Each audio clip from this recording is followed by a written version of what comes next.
And I will fly like an eagle or a chicken into the island. That's my bit this week. Congratulations. I hope you loved it. It was great. Anytime you put those vocal pipes to work, I'm a happy camper. Yeah, well, I would have put a lot more effort in this weekend. I was actually looking forward to it, but unfortunately, life constraints occurred, so I had to shelve that idea in excess. Yeah, sometimes it'll happen. Well, you hate to see it. I was really looking forward to, this is easily my favorite musical bit that I've done for this podcast was when I did the Skypiea end of arc special, and I did Fly Me to the Moon, but Eneru's version. Yeah.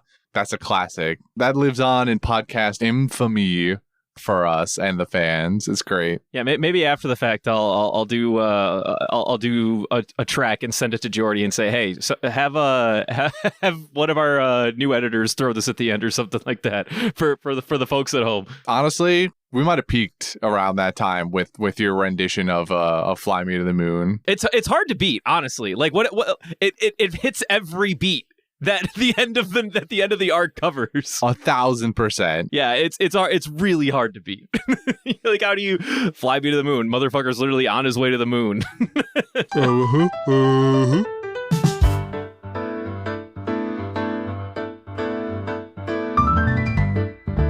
So how you doing today, Christian? I feel pretty good. Yeah, I'm doing pretty well. Oh, and for the listeners at home, in case you didn't know, we watched the episode of Skypiea this week.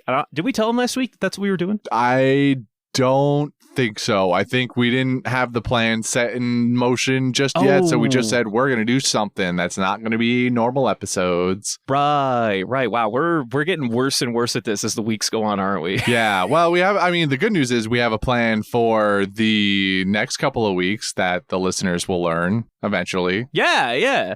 Hey, and you know what's even better? We have a fantastic summary for the audience this week. Do you mind if I give them the summary this week, Christian? Oh, I would love nothing more. All right, I appreciate it. Summary? You need a summary for this? Episode of Skypiea is a edited and slightly abridged retelling of the Jaya and Skypiea arcs, fit for television.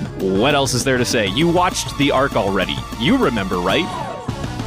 That's it. That's the whole summary. I gotta say, maybe more of a summary would have been nice, because there were little parts that I didn't necessarily remember. Is that a fact? Okay, so this is where these are my questions. So I don't want to say hot takes. I feel like I have takes for the episode of Skypiea. Episode of Skypiea, fine. It covers what it needs to cover. It's a decent time from start to finish. It doesn't really leave too much out. But Christian, is there anything that you remember from the arcs that this movie changed or just did not cover that you were looking forward to? Because I feel like I have a list. I mean, some of those fights between Eneru's guys and the rest of the crew are cut pretty short, which in some instances is fine. Like Hattori's fight. Wait, no. What was his? Hattori? Oh no, Hattori and Kotori. Yes. Yeah. And then what's the last? Satori. Satori, yeah, Satori. Satori is like that getting cut short. Fine, whatever. I who cares? I do kind of wish that another thing that will always live on in infamy in my brain too is your absolute outrage as to the name of the three brothers. I hate them. That was honestly the best part of quick retelling, was having 0 Hattori and 0 Kotori. Yeah, man, what an improvement. What an absolute magnificent improvement. No Hattori and Kotori was ripe for cutting out of these episodes. Absolutely. But not getting to hear your outrage genuinely for a second time was I'm going to miss that part a little bit. Stupid fucking ball-ass motherfucker.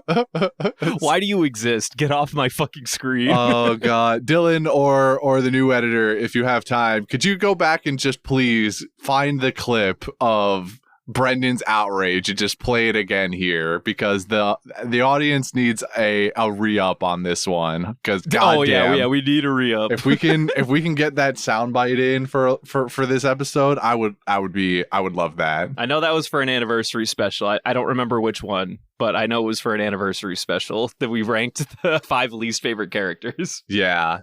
one of those out there. So if you could just go through our 5 or so anniversaries, you don't even have to go through all of them. It's not even, the first one probably doesn't. It's probably the second one, right? I would imagine it's the second or third. Yeah. Yeah, one of those two is right. So scrub through those.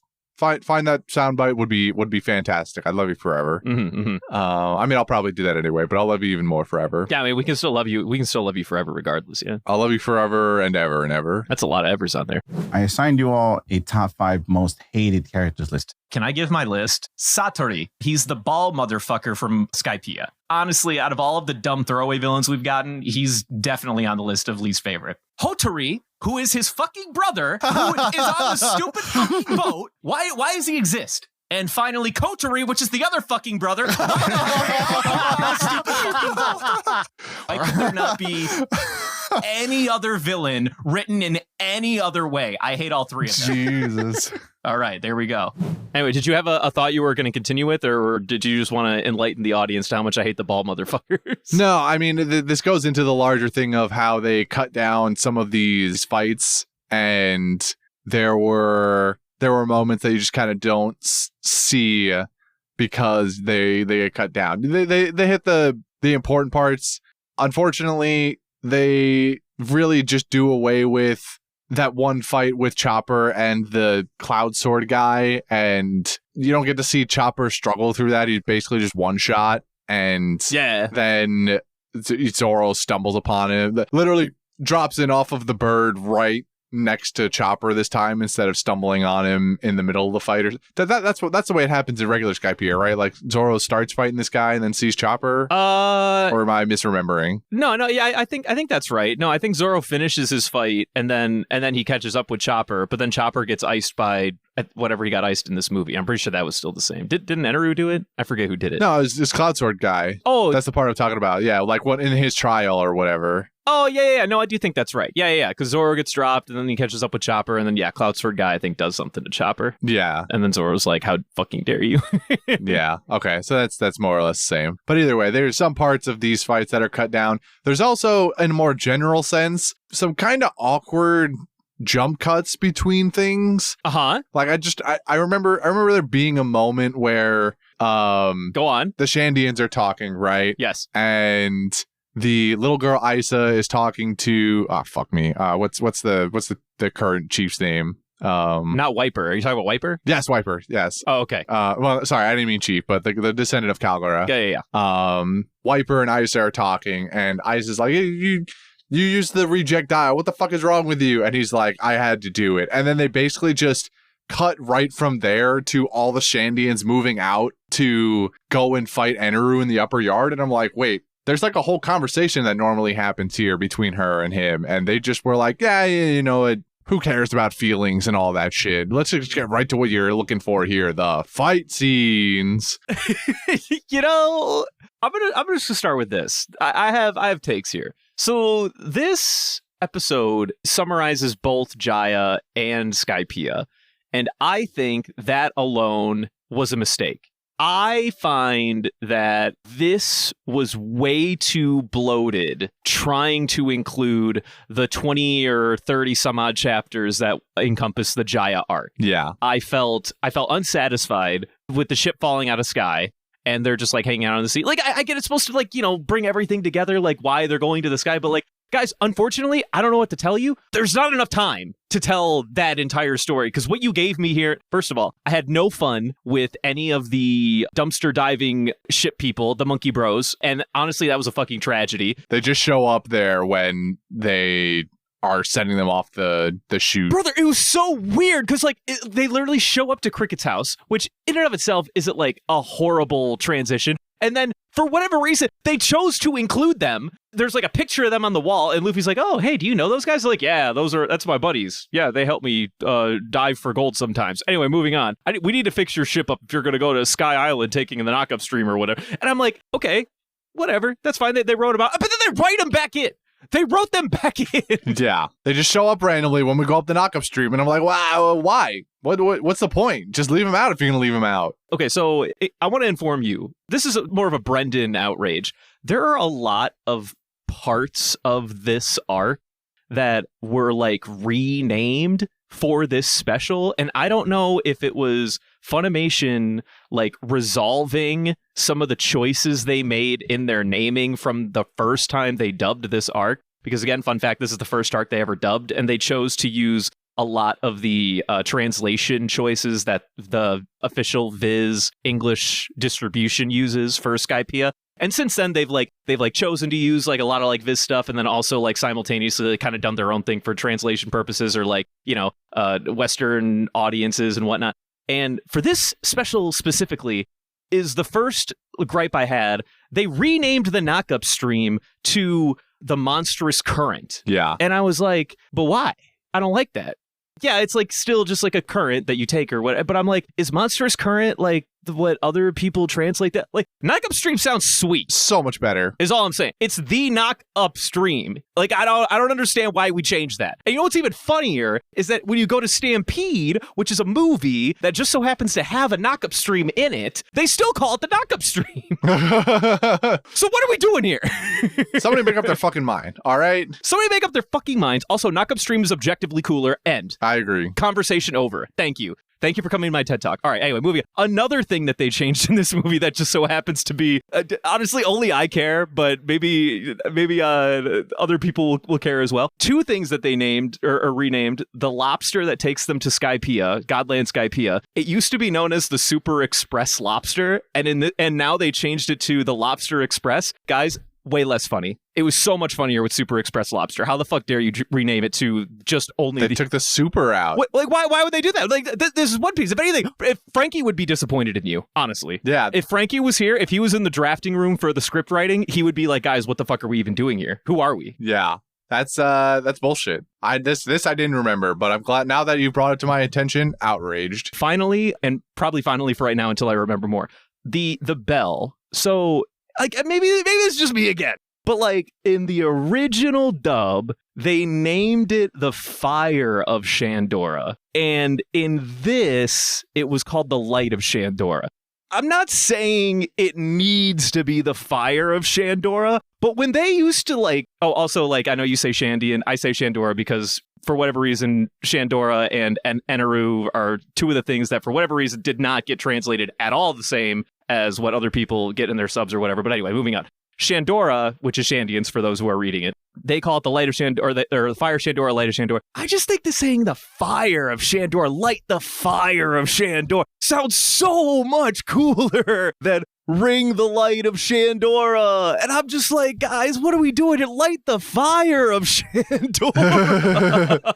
Yeah. What happened? We lost our soul. I think they still refer to it as fire in the what do you call it? The riddle too. I just like I don't understand, man. Like why are we getting rid of some of the funnest like language nuances here? Yeah. I don't know, brother. I think I like the episode of Skypiea in a vacuum. But like there are some choices that, especially the dub, you know, I'm a dub fan, so I'm allowed to criticize. I'm allowed to criticize where criticism is due. Yeah, you earned it. And also, I also support with my wallet as well. Make no mistake, this is one of the things I did actually purchase. I do not just stream this shit for myself on those illegal sites. I always make sure to actually own this stuff. Very noble. I don't know why they did that in this, to be perfectly honest with you. I feel like they had a rubric that they could have pulled from, and then they just chose to like translate it differently. And I don't know if that was to appease a certain audience or if that was to appease like, oh, well, you know, we were kind of fast and loose with our original translation. So what we're going to do instead is we're going to go to like closer to the official translation.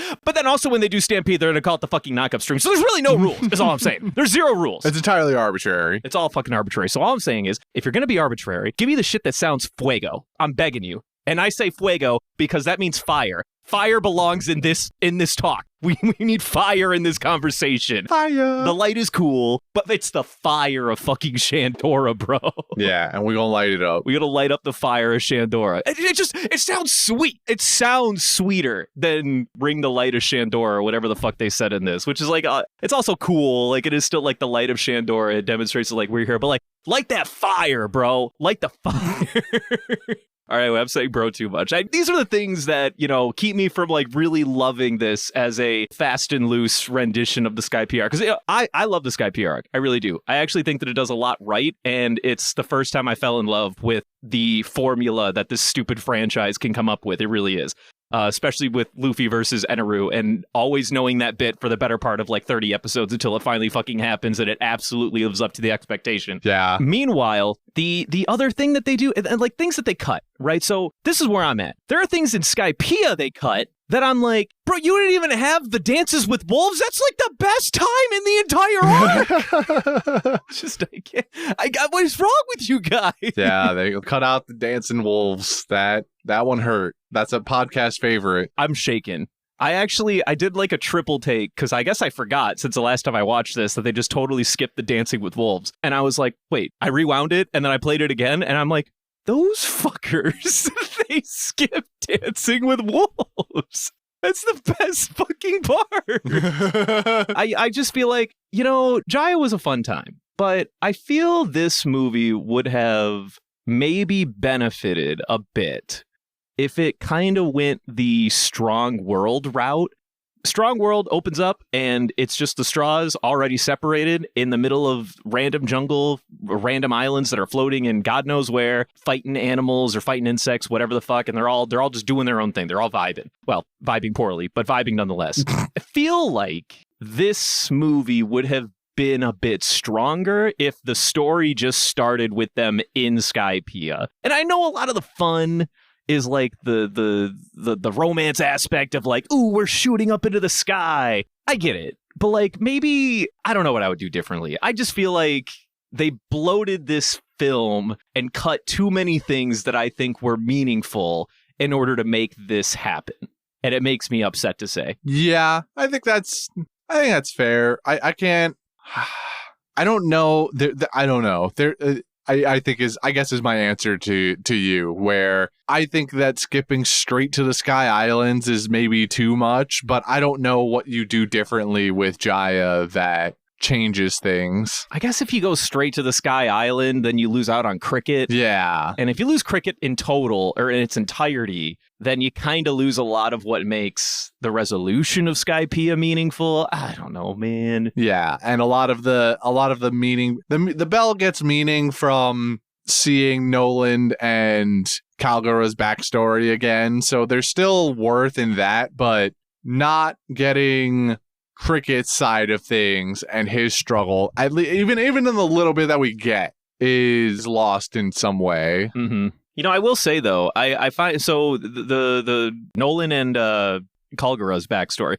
So this is obviously made on a budget. These specials are always made on a budget. They do have new animation because they're trying to they're recapping events of a older arc that they obviously are not just going to be cutting and pasting. But what was kind of funny is that they actually did cut and paste the backstory episodes. Yeah, they pretty much took that and just said, "You're getting the same shit again. You're getting the same shit again." Which honestly, like, I don't know. I felt like it was actually kind of, I want to say fire, because like it's not fire just being given the same shit we've already seen before, but like choosing not to reanimate the flashback or like the shit that happened 400 years ago, quote unquote, it both saves money. But I was kind of like thinking about it, and I was like, honestly, that was kind of, it makes the 400-year gap feel so much bigger, I guess, because now we're like in the present where things look pretty versus looking in the past, which they're a little bit like, dated and a little bit edgier or something like that. Mm-hmm. I don't know. Maybe I'm thinking too much into it, but I actually thought that it read really well as like a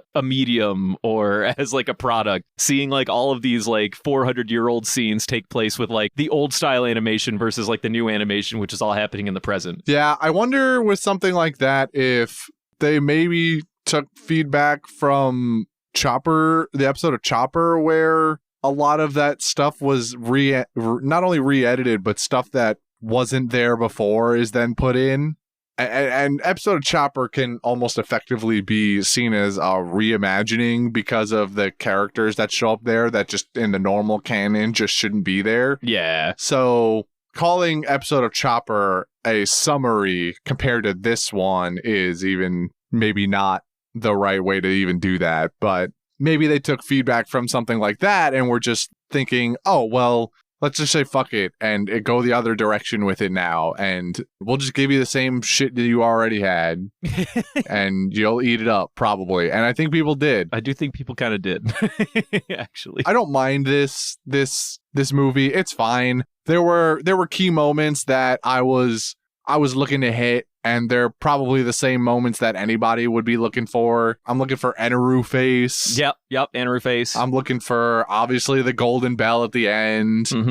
But I'm here for Eneru fucking people up with his power. Unfortunately, they didn't reimagine this and have Sanji die like we all know he should have, but... You're such a fucking animal. I think I would have liked to see what they did if they reanimated Calgara versus Noland, but seeing it the way that it was originally given to us, I'm not necessarily mad about.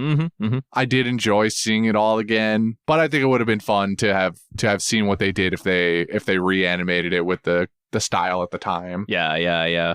I was happy to see my boy Eneru. I will say, and it's just a product of pacing. Unfortunately, like, the guy did not feel as menacing as he did when we first got to Skypiea or first met Eneru in the original anime, I will say. Yes, for sure. Something about, like, the way he carries himself. Like, the scene where he jumpstarts his heart, it does not exist in this at all, by the way.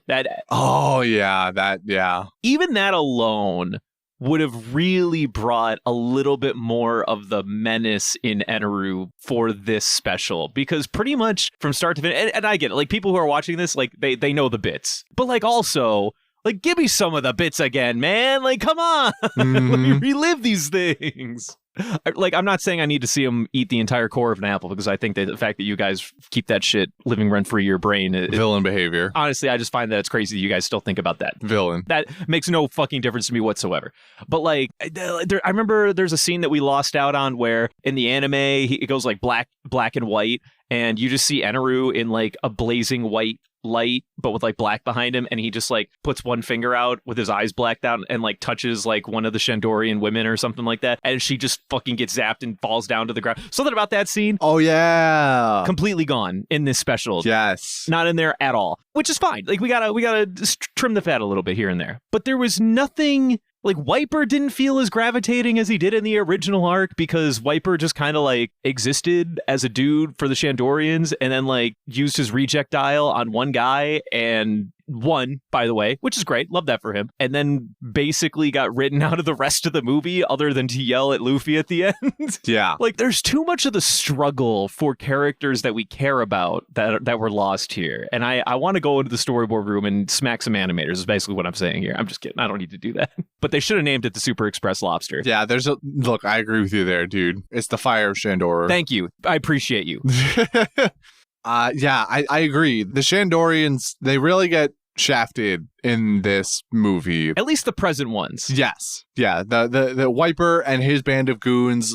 Are there fight scenes that important to the plot? No. Not necessarily, but having these moments where they are having to struggle against Eneru or having to contemplate what it means to go up against him and then making that decision, confronting elders and such, like, that's important to everything that you bring back to Calgara's age, where they're just so in deference to what they believe to be gods and warning signs and curses and all of this. Yes. And to now just get rid of all of that in the present day in the name of making the plot smoother and expediting it is just, there's something lost. Like what you're talking about, that scene with the woman that I think Wiper had a thing with. I do forget her name. Yeah, I don't remember her name either. I know they were childhood friends, but yeah, I don't know if they had like a thing or nothing. Yeah, and she runs up,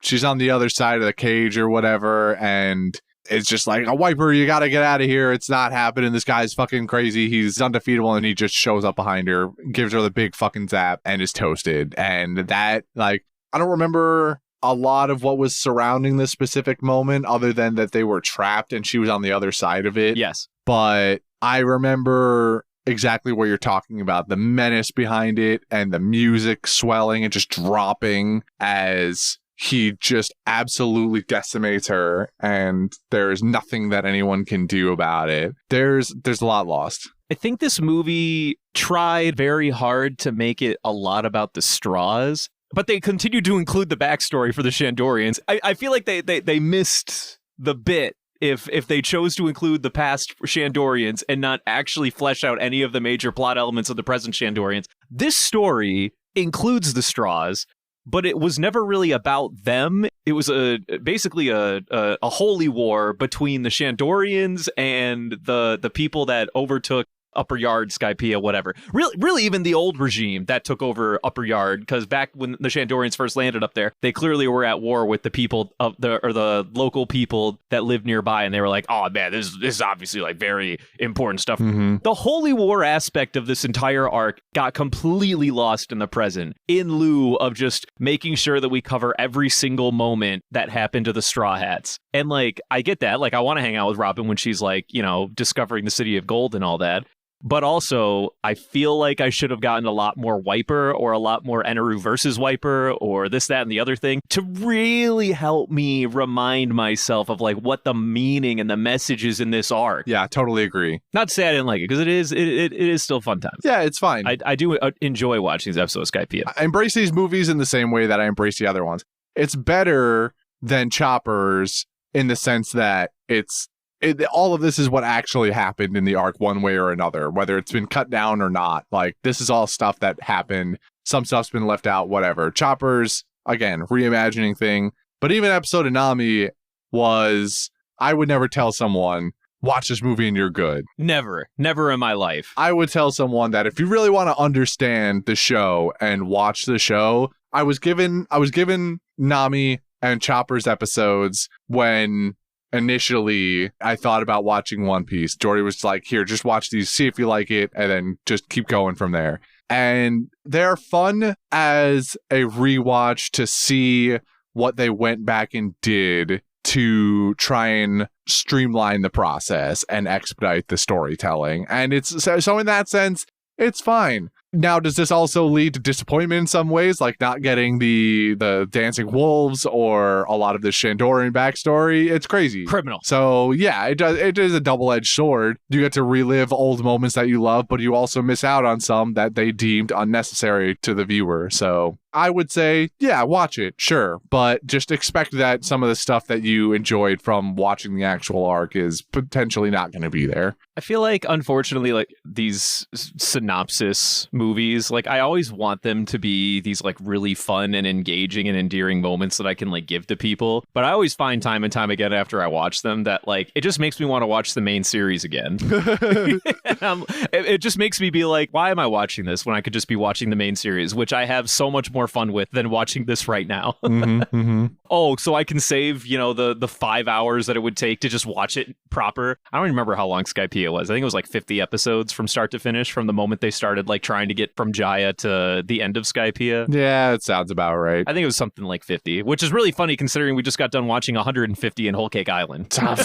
Don't fucking... No, Whole Cake was not 150. No way. I think it's 150, brother. I'm pretty sure it was. No. Because we're on basically 900, and I'm pretty sure the end of Zoe was roughly 750. Yeah, 750. I don't remember the count specifically, obviously, but I think it was around like 100. I feel like. All right. I'm just saying. I it's still funny when you consider it. 150 feels like the number that I've usually been quoted around for Wano, which is the next thing we're watching. Yes. I would say Wano is definitely 150 potentially plus. Yeah. Potentially plus. Yeah. But sorry, what was your point in that Skypiea is like 50 episodes or so. Yeah, I think it's just like I feel like I don't want to be that person that's just like, this is stupid, go watch the real series. But as much as I don't want to be that person, they're fine. They're fine. They're only fine. I feel like a lot of their nuances get lost. They cover all of the main beats, yes, but you lose out on the things that I would say make the most endearing parts of the franchise shine. And even when they include tiny bits here and there, like Luffy falling off the waiver when they first start playing with the waiver, thank you for including that. I don't think it's as important as Dancing with Wolves, but you do you. For every like one thing they throw in there to keep the heart and soul of the endearing parts, they choose to throw out 3. And like, no matter what you do, especially with these longer arcs, they try to pack it into an hour and a half runtime, and they choose not to reanimate the past stuff, which basically means they're going to commit to 45 minutes of just flashback material. Yeah. Because I don't really think they even edited it. I think for the most part, it was maybe... No, I think they literally took it and pasted it into this movie. Yeah, I think they did too. So an hour of your runtime. Which, to be fair, I'm kind of fine. Like, could it have been cut down in order to have Dances with Wolves? Yes. Am I that upset about it? Yeah, a little. I would have liked Dancing with Wolves, but Nolan's backstory with Calgara is actually pretty good as far as backstories go, you know? Yeah, I agree. Like that is a very important part of this. So I'm glad that they didn't cut that much of that backstory, but like still, I don't know, man. It's just they have to make so many compromises that I feel like at some point you have to start like recognizing how much hollower the overall experience is. Sure. And that's honestly my takeaway with a lot of these specials. Like I feel like the only one that gets away with it is honestly Nami, because the Nami one has the luxury of only having like 12 episodes of content. Yeah. So yeah, you take 12 25-minute episodes, you can find a way to condense that into an hour and a half. I would be surprised if you couldn't. Sure. But we're talking about,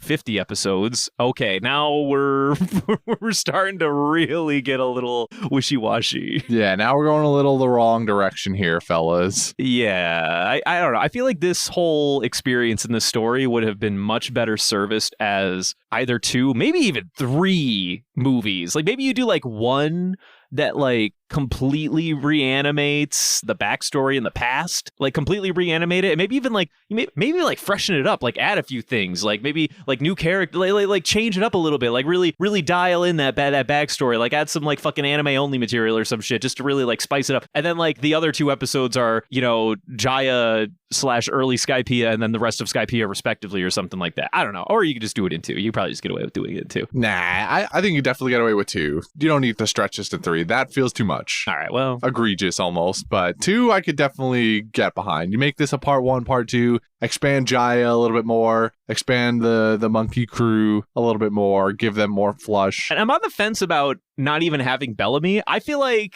I missed Bellamy. I wanted Bellamy. I look, Bellamy's a piece of shit in that part of the arc. I just want to see the punch, man. I love the punch. The punch is great. I know. Actually, to be totally honest, isn't it really funny that you probably resaw that moment more in Dressrosa than you did in this fucking movie? It is kind of interesting, isn't it? Yeah. The actual rehash of the movie, just they said, fuck that. And it's not important enough. We don't need that. But in Dressrosa, man, they love to remind you that it happened. Maybe that, speaking of feedback, maybe that was more feedback. The episode of Skypiea came out and they went, where the fuck's Bellamy in that punch? I need that punch. And then they went, all right, fuck. Well, all right, we'll give you the punch. We'll give you the goddamn punch. We'll this will be fucking Itachi killing the whole clan, but in our show. Fuck, okay. Shit, brother, you might be onto something. The timing might add up, actually.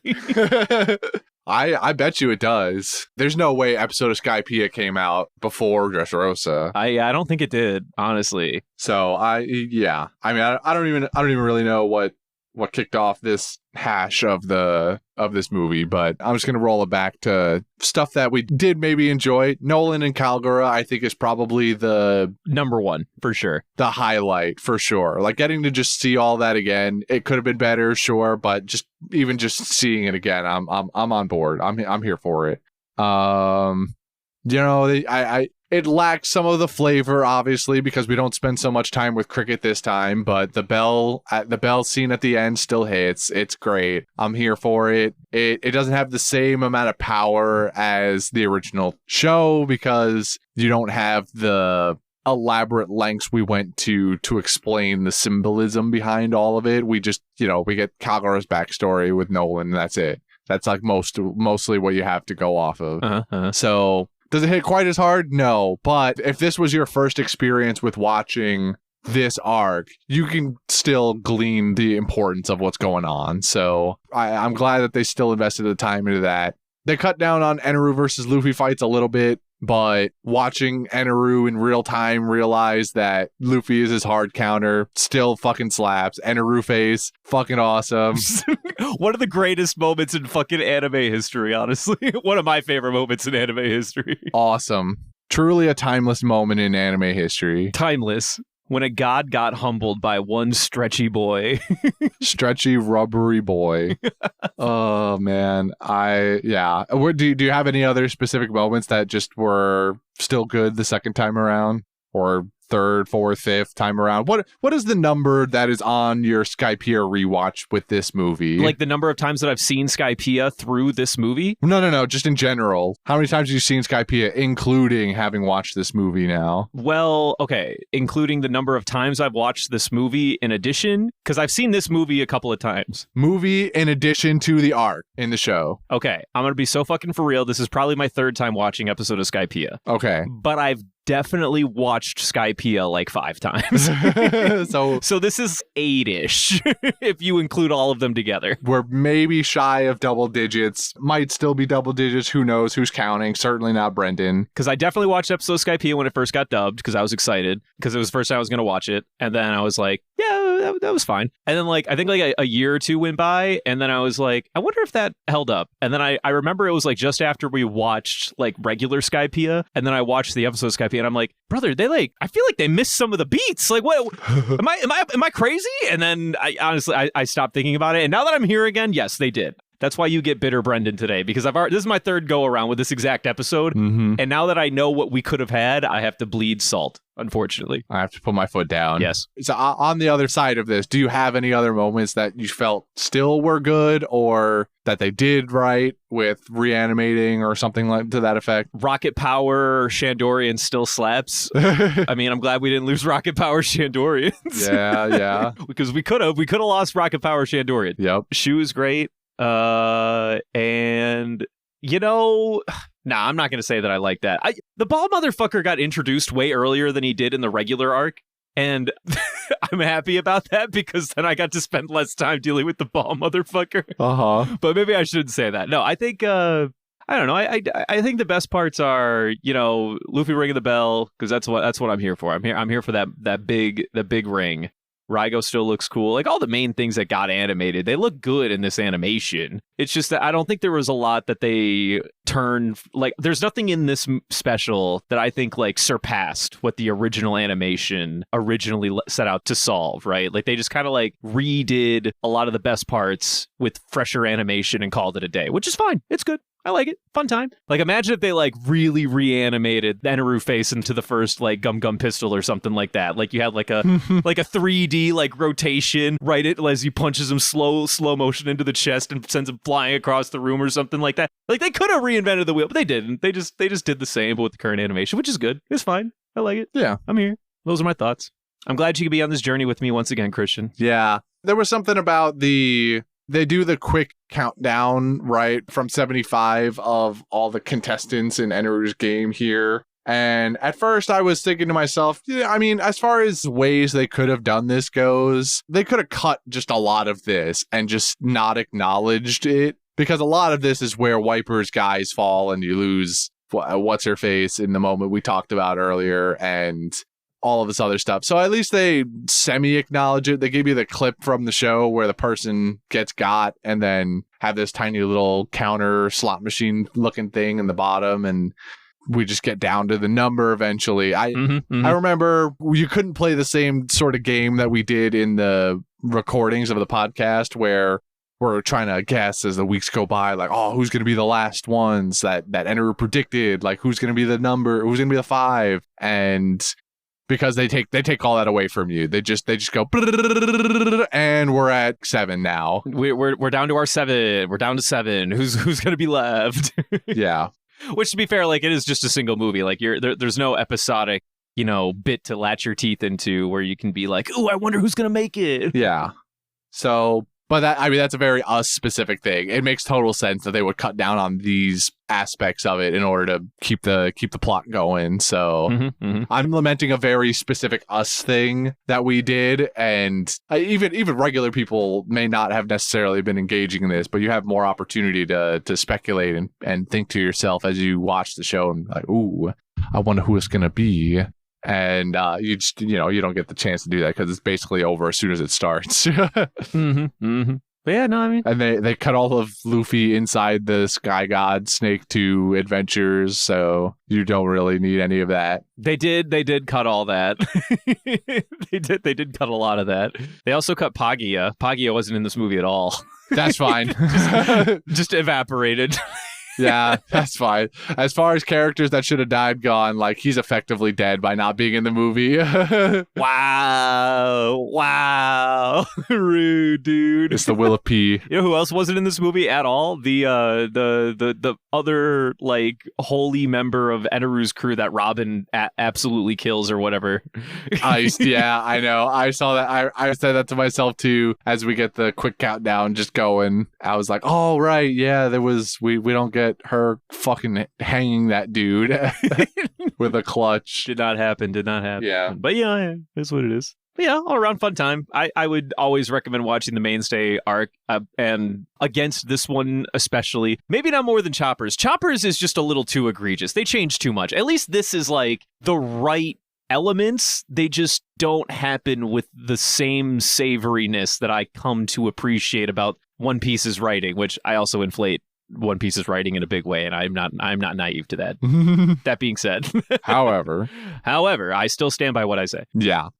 Choppers of any of them is this is candy. You know, like this is not the show, but if you've seen it already, here's this thing that we did to make it a little sweeter. Yeah. And that's fine. This as a summary of the show to supplement what actually happened, not good, not worth that. No, yeah, not replacement. But if you go back and watch it after already seeing, fine, it's whatever. It is what it is. You're gonna lose stuff. You might gain a little something. You'll revisit touching moments, and that'll be your hour and a half ish gone. Could this movie have been longer? Sure, but it would have needed to be like double feature length, like you're saying, in order to really get all of the effect in a cohesive manner like the original show. So right, these things are all supposed to be like, you know, they're supposed to be cheap, they're supposed to be easy, in and out, quick adventure. I get it. Like, Toei's not investing, you know, millions of dollars on their animators to, you know, perfectly retell the Skypiea arc. As much as I would love if they did, they're just not going to do that, which is fine. Totally chill. yeah, I mean, eventually we're going to get it with the One Piece as that comes out over time. Yeah, I'm interested because supposedly they're only in the market for doing East Blue, which, like, I'm here for, but also how many times are we just going to do the East Blue and only the East Blue, whether it be live action anime or anime new version insert. Anime, but again. Yeah, anime, but again here. Like, I we'll see. But as of right now, I think whatever that studio was, I forget who they're called. It's Wit. Wit, thank you. I think Wit, as of right now, they only requested to do East Blue because that's their parent, like, the people that work there, that's like their favorite arc or time in the franchise. And I'm like, I respect you. I respect that. But, like, really? I respect that, but also, what choice do you have? You're really going to let somebody grab hold of this IP and then start at fucking Enies Lobby as the remake of it, the official remake of the show? Like, who's gonna do what? Listen, I'm just saying the show becomes way less palatable pacing wise at a very specific point in the series, and if they started there, I personally would not be sad, is all I'm saying. I love the original version of this show. I really do. I think there's a lot to like. However, I understand that I might be biased there. I think the show becomes not bad, but directionally harder to palate because of pacing problems much, much later in the franchise. That's my hot take. It's not even that hot. I think that's just a take that I have. Uh-huh. Yeah, I believe that. That's all I'm getting at. I totally believe it. But cool, man. I guess this one's not going to be super long because I don't feel like there's a need to dive into specifics. Nah. The summary is crass, but somewhat correct. You've probably seen this already. How much of this is really going to be new to you? The answer is none of it is going to be new. Some of it's going to be different, but nothing is going to be new. So, you know, the end of the line is fun enough watch, but don't expect it to be a replacement for the actual show. Quick summary, quick and dirty. Fantastic. Say that again? Fantastic. Yes, it is. Couldn't say it better myself. So with that being said, I think we're done here with that. All right. What are we going to do next? Next week, folks, we will be doing the 3D2Y movie special starring everyone's favorite stretchy boy himself. I was just telling Christian about this earlier. I didn't realize we never did this special. I thought we already did it, and it sounds like we didn't. So we're going to do that next. Yeah, I feel like we haven't watched this, but I feel as though I've loosely heard about it somewhere. Maybe we planned to watch it and we just didn't, and that's just our fault.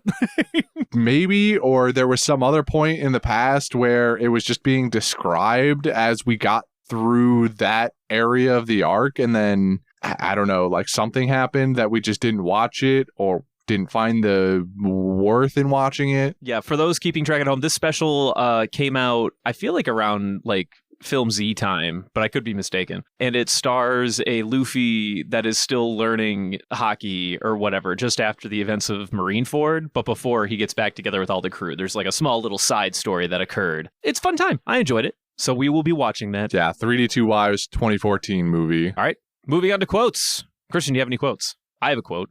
The only quote I would say is worth repeating here is probably Calgara's last words to Nolan. Wow, what a softie. As far as impactful things that I'm gonna remember or are gonna hit me the second time around, it's that. There's not really a whole lot else. You wanna jot down Sanji's one-liner again about needing the light the whole time? Be my guest. But for me, it's Calgara sending his buddy Nolan off with I'll be waiting for you here. I'll keep on ringing the bell so that your ship won't get lost at sea when you return, so that you won't lose sight of this island during a storm. I'll ring this bell and wait for you. Nolan! I swear I'll always be waiting for you!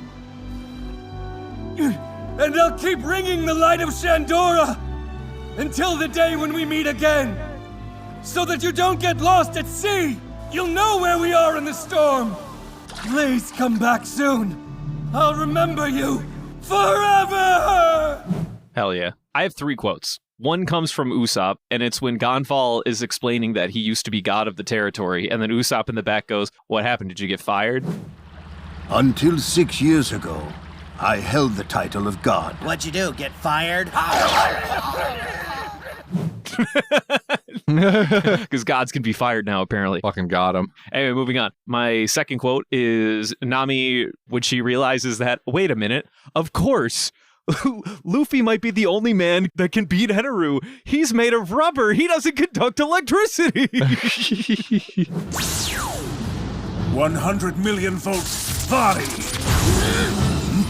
Lightning's not hurting him. Is that because... he's rubber?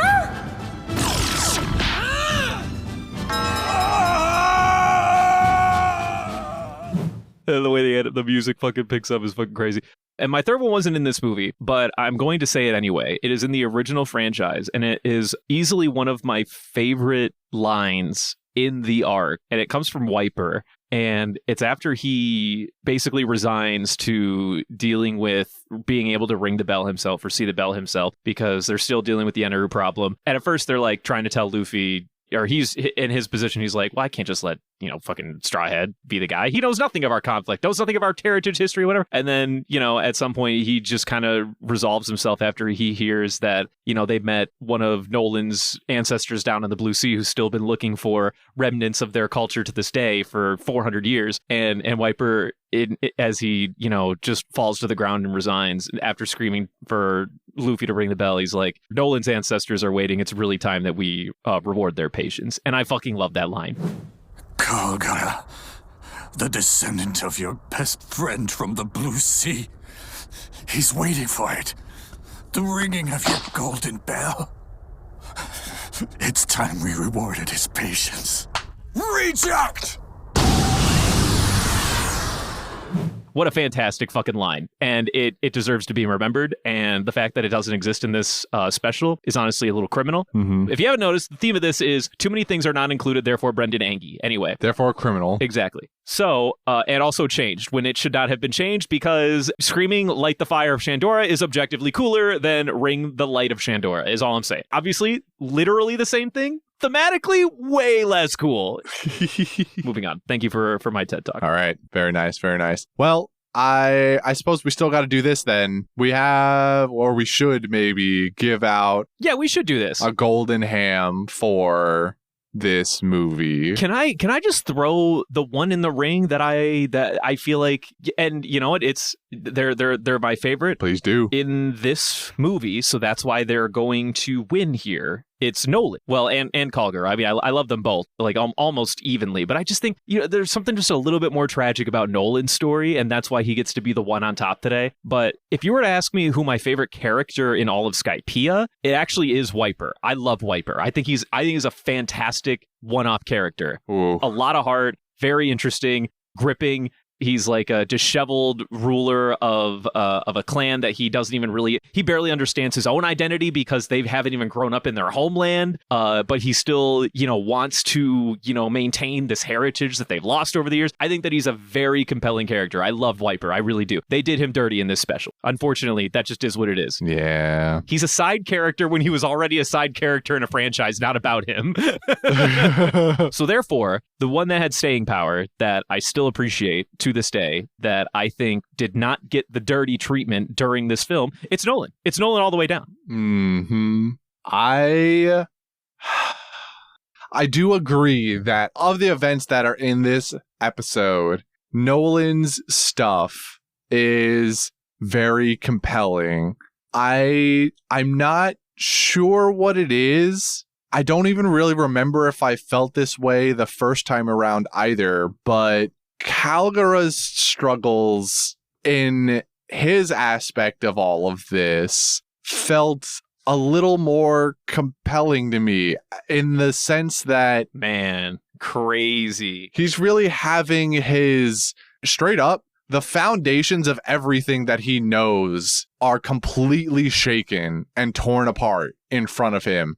And he acts on it far, far sooner than I think normally someone would in his situation. Nolan is sitting there in this fissure that is crushing him and killing him. And also the snake just chilling there is crazy. the snake just chilling next to Calgara and listening. Yeah. And so funny to me. But as Nolan's describing all of this, and Calgara is sitting there having the fabric of everything that he knows challenged, and even after living his entire life in service to what he believes are gods and curses and blessings, this one guy comes along and is so passionate about what he does that, and this is sounding like an ode to Nolan, but I promise I'm getting somewhere. Yeah. He then stabs and kills the snake. He puts his faith in Nolan because he thinks that he can be a good man, or that he's telling the truth and that he can help. And then Nolan does, and repeatedly Calgara until the very end of the backstory, where he does the very egregious thing of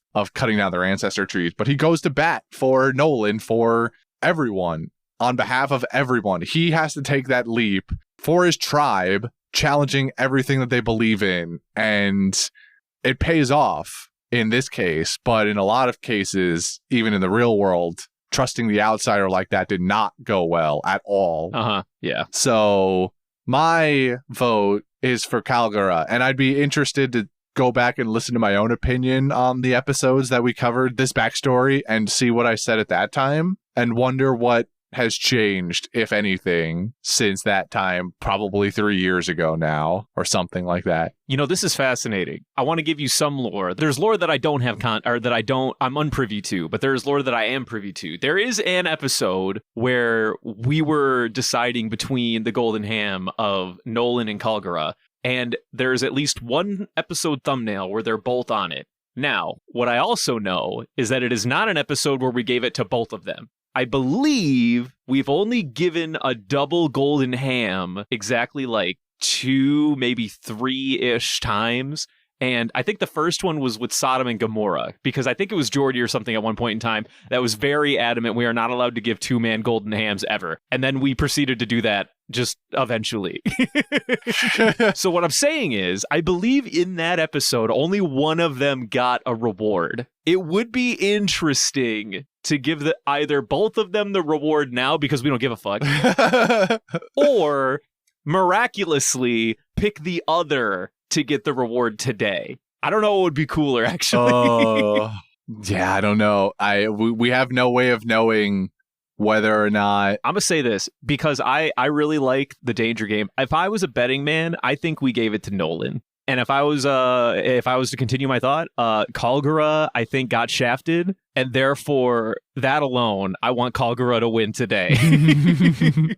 I think I would venture to guess that you're probably right. Learning about the redemption arc for Nolan, what you hear from the story as opposed to what actually happened, I can see us having voted for Nolan at the time. And then the thumbnail is obviously just to keep the audience in limbo. Keep the audience guessing, yeah. Yeah.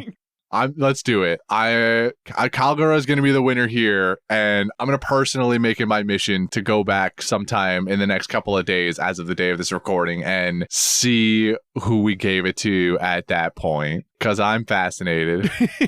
It's a 50-50, and we're either rectifying a potential loss in our judgment, which maybe we just so happen to be at those backstory episodes, like in a single sitting, which I also believe. There's a really good chance that it was like the perfect week where we only got those two characters for 3 episodes and then never again. Yeah. So we only had a chance to give them the reward once. Yeah. But yeah, I would also be very interested. And actually, can I be honest? If we did pick Kalgara twice, which I don't think we did, but maybe we did, that'd actually be kind of fascinating too, because it does mean that we really stuck to our guns, I suppose. Yeah.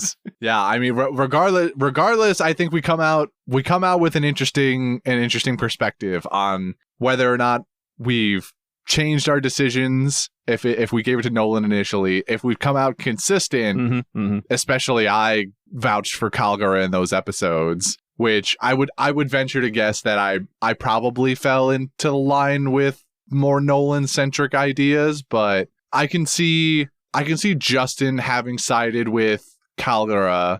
I would guess that Devin also probably was a Nolander. If I was to guess, I think he was a Nolander as well. I will find out. And I mean, obviously, nothing can be done with the recording. Like there probably won't be. I would love if we had time for me to find that out, and then insert a stitch here of like, hey, did the thing after the fact. Hey, future Christian here. Found out blah blah blah was the case, and so go us. You know that would be great, but I don't think we have time for editing to do that, or maybe that's an editing nightmare, but regardless, Kalgara gets the win this time, and I'm pretty satisfied with that. Kalgara wins.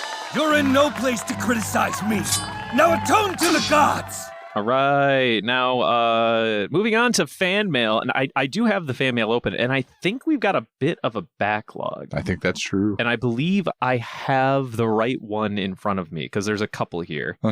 This is our email, July 14th. Lay it on me.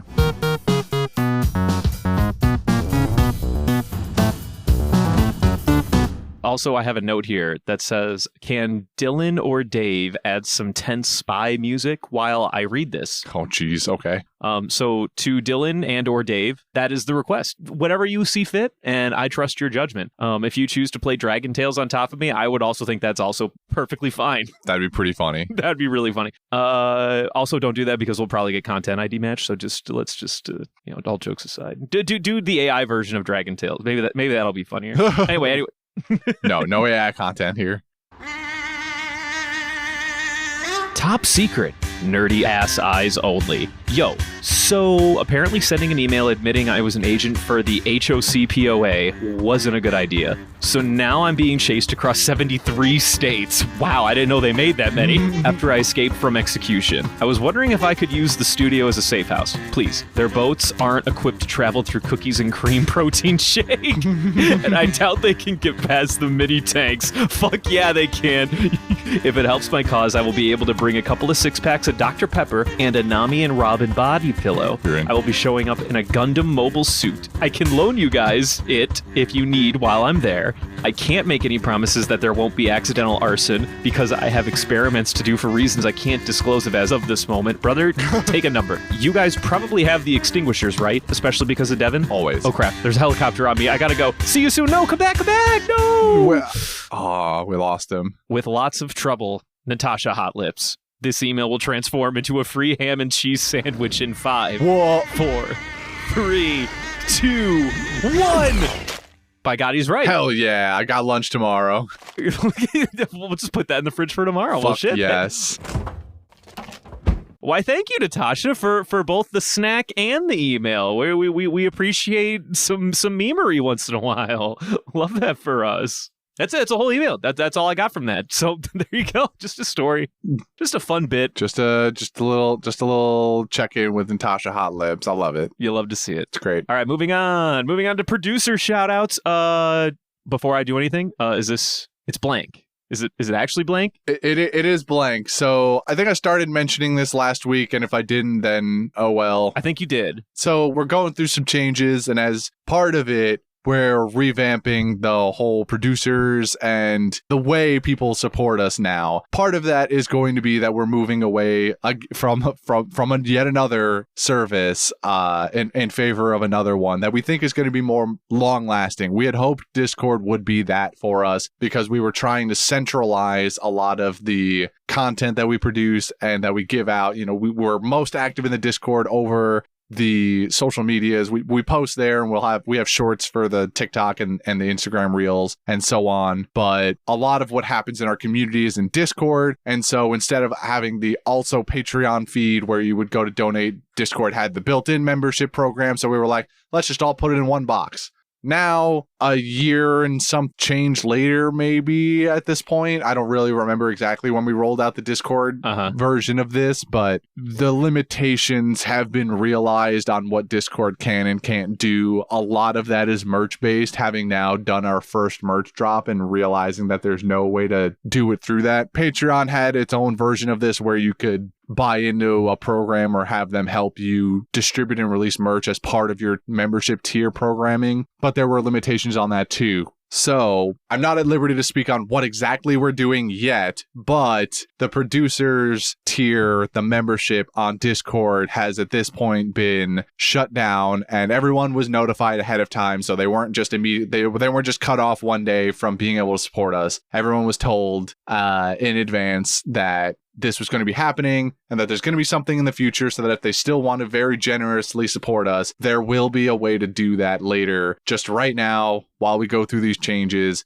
this shutdown is part of what's happening. And for at least probably the next couple of weeks, maybe a month or two, as we rebuild stuff, there will be no producer shout outs because there is no producer membership tier at this time. You hate to see it. But we will take the moment to appreciate anyone that has ever supported us. Yes. And, you know, people like Rin and Taco and It's Me Rabbit and many others that I'm just, you know, these are the most recent ones that have been part of us. And, you know, there's been plenty in the past that have supported us, and we love all of them, and we're trying to make just a holistically better product and package for all of you so that we feel even more confident that your hard-earned money that you've given to us is going to something that is going to improve what you get back. So that's my spiel. That's what's going on right now. You're the best, Christian. And well, while we figure that out, please bear with us. And thank you again for everyone who has supported us. At least we're doing our best not to waste anybody's money when we do go through changes. How about that? See, can you say that your podcasters have your interests in mind? Maybe you can, actually. I don't know. Probably. There's a lot of good people out there, to be fair. So yeah, there's a lot of decent people out there. All right. Anyway, moving on to the Garb Gab. And Christian, I do have a Garb and a Gab for you. Awesome. Mm-hmm. Let me just take a little old dive on in. Well, hold on, before you just don't easy there, buddy. Easy there, bud. Oh, okay. What are we waiting for? I lost my train of thought entirely. Just stick your hand in the bag. It's gone. All right. You're completely out the brain. All right, cool. Let me just stick on in here. Oh, it's kind of fluffy and silky, but in some like weirdly disturbing way. I don't know. This is like almost, it's like so soft, it's giving me a sensory overload. I don't really, What the fuck? I don't think I've ever felt something this soft before. Brother, do you have the fucking milk cloud that they make in the One Piece Skypiea arc? What is going on? I guess so. Like, it's just, I didn't put that in there. it's just so, I didn't know, this is real? I guess, maybe. Don't look at me, man. I mean, I'm holding it kind of barely. Like it's still cloud-like in its structure, where it's really just condensed water vapor. But Whoa, dude, that's crazy. yeah, here, hold it, feel it. Like it's silky and soft, like nothing I've ever felt before.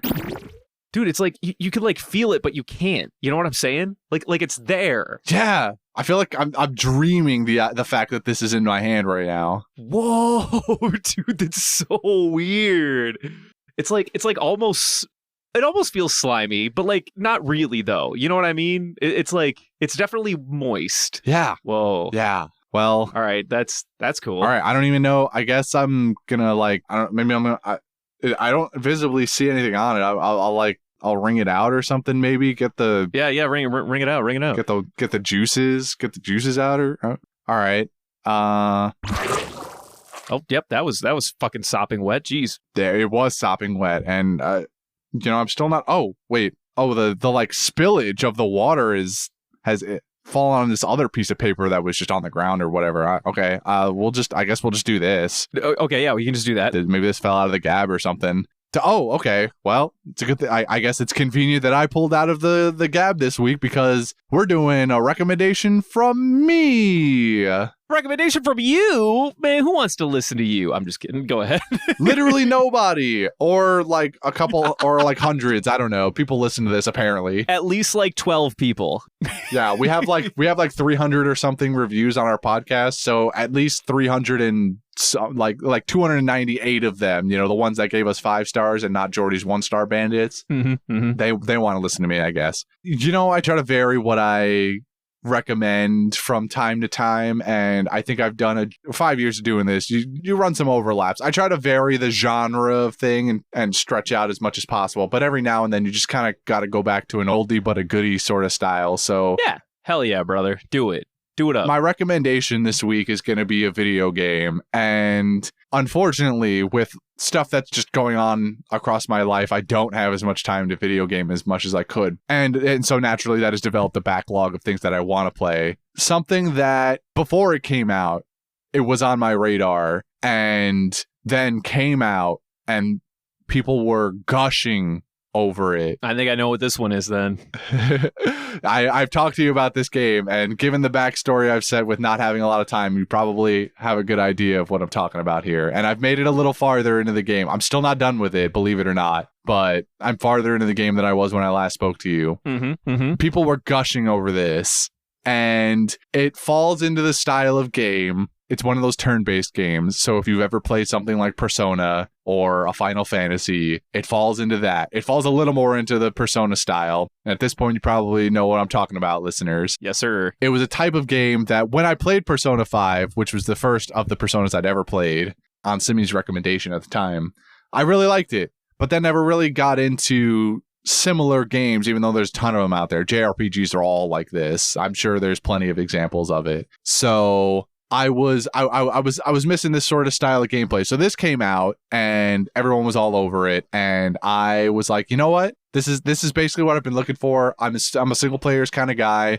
It's been really compelling from what people have said. So I said to myself, I'm gonna jump Claire Obscure Expedition 33 straight to the front of the playlist, and I'm gonna dive into that game. And boy, was it fucking worth it. Hell yeah. That game, again, still not done. I think I'm close to the end of Act 2 for the people that know the game. I don't know how many acts there are in it, but I've just gotten I'm basically where I believe to be close to the end of Act 2. If it's not, then so be it. To try and keep it as spoiler free as possible for anyone who may pick up this game or is still playing it, I just fought in Act 2 one of the really large figures that are in the game. There's the group of, I think, 3 of them that you have to fight, and I've fought and and beaten the first one. Uh-huh. So that's context for the people that know the game already. But basically, it has one of the most inventive, I think, story hooks that I've heard in a game in a long time. I can't even talk about it because it takes away the emotional impact of the first hour of the game. Yeah. I've told Brendan about it already because he wanted to know, but Yes.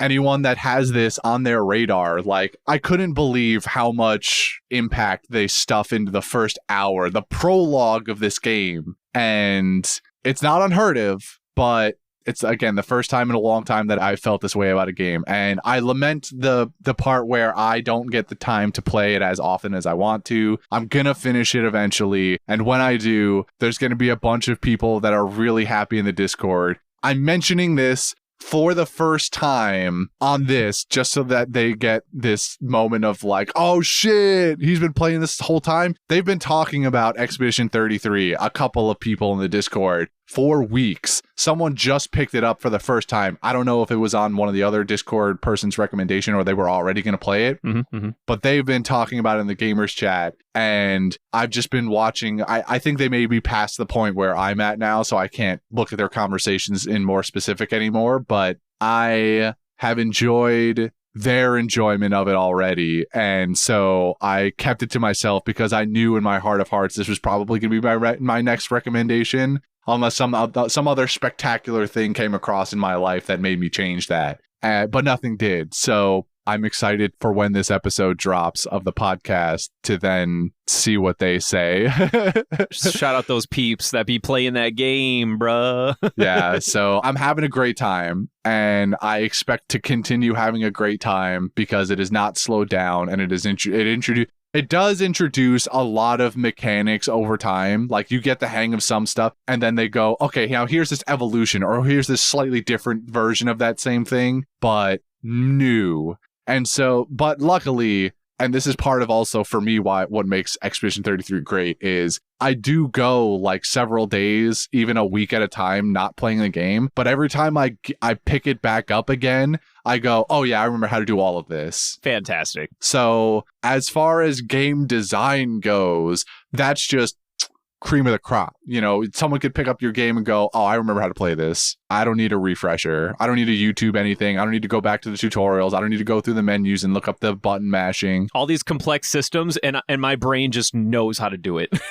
I'm just here for it, and it's great. So there's a whole laundry list of other things that makes it great. The story being some of the most compelling that I've seen so far, or that I've seen in a while, I should say. And so Expedition 33 is my recommendation. If you're into single player stories and don't mind turn-based combat, then pick this shit up. Pick it up yesterday. It's on my list as well to get. Also, last point I'll make, for the people on a tight budget, it's got less than a trip. It's probably on sale these days, but base price was already 2/3 of your average AAA game. This shit retailed normal for $40. Hell yeah, brother. That is the highest this game has ever been priced at. And it's probably, like I said, probably at this point found on a lot of sales. So, you know, something to be said there too for anyone on a budget.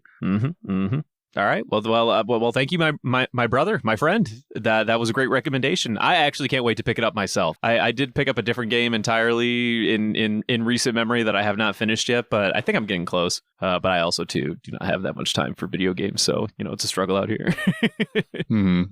But hey, you know I think there's only one thing left. The end of the special social plugs. Do you want me to do it? You want to do it? I mean I can keep going. Please. I only ask you because I've been told by people in our Discord that I suck at it, so I shouldn't do it.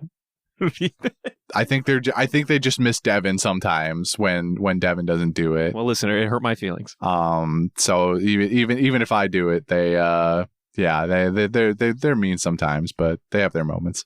Thank you for listening and joining us once more. If you would like to follow us on social medias, you can do so at Panda Sightings, Instagram, TikTok. Most of what goes up there is reels and shorts and TikToks. So enjoy those. If you would like to send us an email like Natasha Hotlips did, you can do so at pandasightings@gmail.com. From what Brendan has said, we've got a bit of a backlog, and so it might be a couple of episodes before we get to your email, but that's great. Having a backlog is wonderful, and we love it, and we read every single email, whether they are read in a timely manner or not. We get to them. We're being better about them. And if you would like to join the Discord so that you can also join in on gaming talk about One Piece spoilers when the manga chapters drop, so on and so forth. You want to talk about music, you want to talk about other anime, you want to talk about nature and going to the gym. We got a little bit of something for everyone. So you can do that. Find the link tree in the social bios. The one thing we still have intact for supporting us monetarily is our Redbubble. That will be staying. Hell yeah. It so far has been one of the best places that we can find to support sticker sales. Maybe that'll change in the future, but right now, that's what we got. We like it. We love it. You can find a whole host of different sticker templates that we've got there, designs that have been made over time, and they're great. You can put them on a bunch of other stuff too, besides just having a sticker. And I would love if you gave us 5 stars on whatever platform you listen to.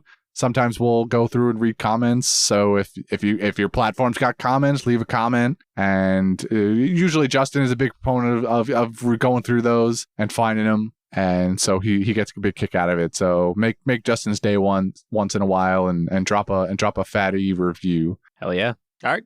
And thank you for that, Christian. I feel like, and with that, the only thing really left to do is to lead us out with another musical bit.